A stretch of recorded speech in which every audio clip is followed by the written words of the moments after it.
Side Effects, which is being touted as the final Steven Soderbergh movie. He's saying that he's retiring from directing, although frankly, you know, whether or not that's true, I mean, it may be that he believes it to be true now. It may be, who knows? I'd be surprised if it genuinely was the last film he directs.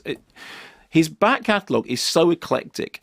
You're never sure which genre he's in. I mean, you know, on the one hand, you've got the indie inflections of sexualizing videotape. You know, you've got the exploitation action movies which he makes. You've got the kind of navel gazing of Full Frontal. You've got the guest list of the Oceans movies. You've got the politics of show. You've got all these things going on. So you never quite know where you are. So with this, you start off thinking that what you're in is watching some kind of Erin Brockovich-like movie. It starts off with a man gets out of prison. His wife is there waiting for him. Everything looks like it's going to be fine, except she is stricken by depression. She goes to see her doctor, played by Jude Law. He says, okay, we need to medicate. She starts to take medication, starts to feel better in some ways, but crucially the medication has side effects. Here's a clip. Can't she stop taking drugs? Isn't there an alternative approach? No. God, no. I can finally sleep. I have some energy. We had sex. It was like we were actually together. Maybe something else would do the same thing. Absolutely.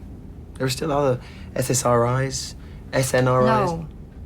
I've tried everything else. You don't know, Martin. You've never had this. You don't know what it's like. Okay, every afternoon, it's like there's this poisonous fog bank rolling in on my mind and I'm paralyzed. If I have to start over, I think I should see a different doctor. I'm sorry you feel that way. I understand your frustration. What do we do? There are things we can do to make this work. Other medications we add to the Elixir, one's designed to deal with sleepwalking, while the Elixir helps you get a handle on your depression. So she continues to take the medication, and then something really bad happens. And then the question is, did the really bad thing happen because she was on medication? And was she given the medication because Jude Law's character is actually in league with the drug companies because he needs to make his money? He's got a very, very high-maintenance lifestyle. He's actually taking some money for consultation from the drug company. So it starts to play out in that way. And you think, oh, that's interesting. It's that kind of film. It looks great, as Steven Soderbergh's movies all do. I mean, he is a man who really, really knows how to make a film look great.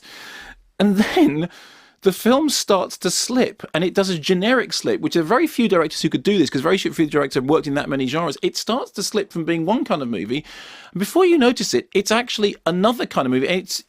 It moves almost more towards Basic Instinct 2 than something like Contagion in its generic slip. And it's very interesting. I read on the IMDb said that Soderbergh originally had interviewed Lindsay Lohan at one point as a potential candidate for the lead role, which is now Rooney Mara. And actually that kind of makes sense for you. You go, oh, I see.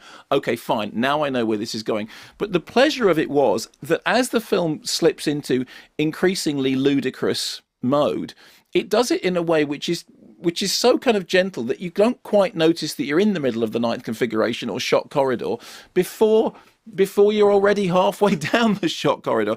And I mean, in the end, it's not a heavyweight movie by any means, but it's a movie that starts looking like one thing and then trips almost through the various tropes of Steven Soderbergh's career. You know, it has the grittiness, it has the documentary, it has the sheen, it has the sexiness, it has the depression, it has all these things. I have to say that as it tripped over into what it actually was, and, you know, the Catherine Beta-Blocker character, again, is a little bit of a giveaway. As it became, the more it became that, the more you find yourself going, oh, no, really? Really? But that doesn't mean that it was doing that without any sense of fun. And it did remind you that he is a director who can literally trip between one genre and another with incredible aplomb.